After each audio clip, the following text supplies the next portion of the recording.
कंपनियां इतनी भेदभाव जो साल भर उन्होंने 20,000 के मोबाइल बेचे उस प्राइस से दुकानदारों को कम नहीं दिया और आज उस मोबाइल को 17,000, 18,000, 55,000 रुपया डिस्काउंट्स में। Singham chamber of commerce and industry ने शुरू से ही डीप डिस्काउंट का विरोध किया है, क्योंकि स्थानीय बाजार बहुत प्रभावित हो रहा है इससे। जिस रेट में दुकानदार को माल मिलता है उससे बहुत कम में ही ऑनलाइन में बिक जा रहा है कुछ कुछ प्रोडक्ट। ये निश्चित तौर पर एक बड़ी समस्या है, पूरे भारतवर्ष की समस्या है। पूरे भारतवर्ष का खुदरा व्यापार इससे जूझ रहा है। तो अभी हम लोग सभी मुख्य कंपनियों से अनुरोध करेंगे, ऑनलाइन मार्केट में जो प्रोडक्ट देते हैं वो अलग हो और जो बाजार में प्रोडक्ट आता है वो अलग हो। केंद्र सरकार से ही हम लोगों का आग्रह होगा कि इस मामले में कोई कठोर कार्रवाई करें ताकि बाजार जीवंत रहे। दुर्गा पूजा और दीपावली फेस्टिवल का त्यौहार शुरू हो गया है और आप देख रहे हैं कि वैसे ही जो ऑनलाइन प्लेटफॉर्म है उन्होंने बड़े बड़े ऑफर दिया है, जिसकी वजह से बाजारों में रौनक नहीं है, बाजार एकदम खाली हैं। इस तरीके से इस मुद्दे को एड्रेस करें। सबसे पहले तो नवरात्र, दुर्गा पूजा, धनतेरस, दीपावली की सबको बहुत बधाइयाँ। दूसरा, Singham chamber of commerce and industry ने शुरू से ही डीप डिस्काउंट का विरोध किया है।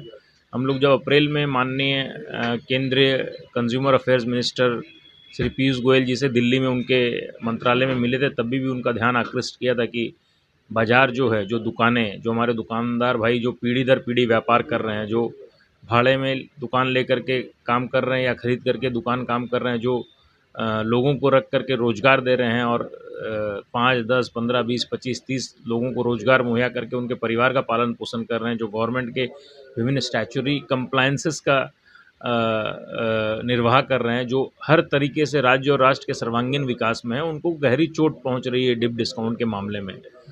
उन्होंने इस पर ध्यान देने का आश्वासन हम लोगों को दिया था।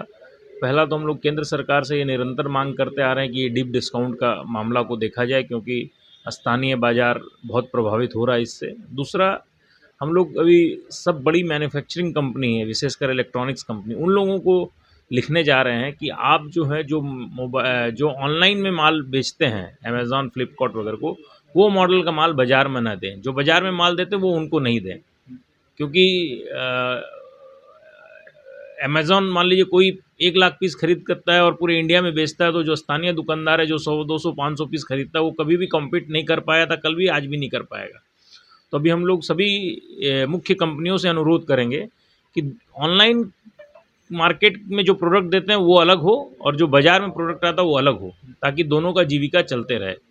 तीसरा बात, सिंघम चैम्बर की ओर से हम लोग इसी सप्ताह चलो बाज़ार चलें, वोकल फॉर लोकल एक अभियान शुरू करने वाले हैं, जैसा पिछले बार भी हम लोगों ने किया था, ताकि जमशेदपुर एक इंडस्ट्रियल टाउन है और बोनस का यहाँ पर सबको इंतज़ार रहता है। बोनस हुआ भी है और बोनस के बाद बाज़ार गुलजार होता है, तो लोगों के अंदर और चलो बाज़ार चलें बोल करके एक कैंपेन हम लोग चालू करेंगे, वोकल फॉर लोकल।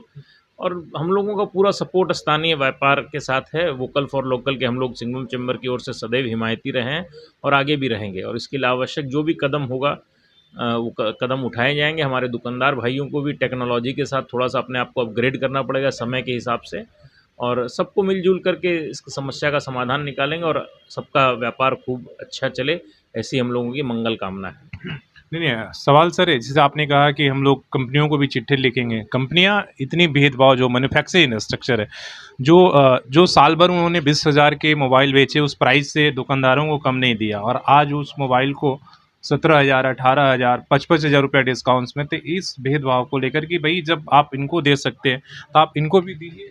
यही तो मैंने स्टार्टिंग में ही कहा, ये डीप डिस्काउंट का जो मामला है इसके हम लोग शुरू से विरोधी रहे हैं, और ये केंद्र सरकार को इस मामले को देखना पड़ेगा कि कंज्यूमर अफेयर्स में इस मामले को कैसे देखा जाए कि ग्राहक दुकानदार के प्रति एक खराब भावना लेकर के जाता है। उनको लगता है कि दुकानदार एक अच्छी खासी प्रॉफिट कर रहा है, हम लोग से छुपा रहा है, जबकि जिस रेट में दुकानदार को माल मिलता है उससे बहुत कम में ही ऑनलाइन में बिक जा रहा है कुछ कुछ प्रोडक्ट। ये निश्चित तौर पर एक बड़ी समस्या है, पूरे भारतवर्ष की समस्या है।